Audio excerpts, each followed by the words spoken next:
मला जर वाटलं की काही हरकत नाही, मी विचार करते की नाही, समोरचाच मूर्ख आहे, तोच स्टुपिड आहे, असं म्हणून मी स्वतःला सॅटिस्फाय करते. परिस्थितीनुसार मी स्वतःला अशा प्रकारे व्हॅलिडेट करते.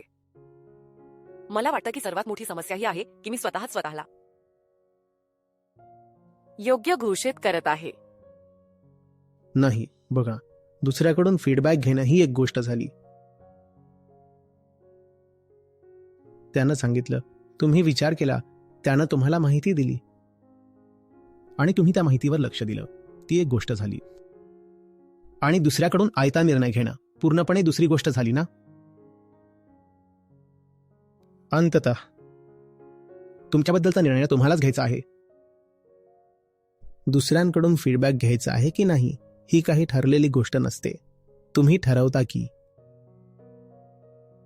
कधी असं होऊ शकतं की तुम्ही म्हणाल की मला स्पष्ट आहे आणि यावेळी मला कोणा दुसऱ्याचं ऐकण्याची गरज नाही, कारण ऐकण्यात फक्त वेळच वाया जाईल. कधी असंही होऊ शकतं की तुम्ही म्हणाल की अजूनही स्पष्टता नाहीये, म्हणून मला 4 लोकांशी थोडं बोलायचं आहे, विचारायचं आहे. दोन्ही परिस्थितीत शेवटी निर्णय घेणारे निर्णेता तर तुम्हीच आहात ना. बदलायचं तर तुम्हालाच आहे. तीच शेवटची गोष्ट आहे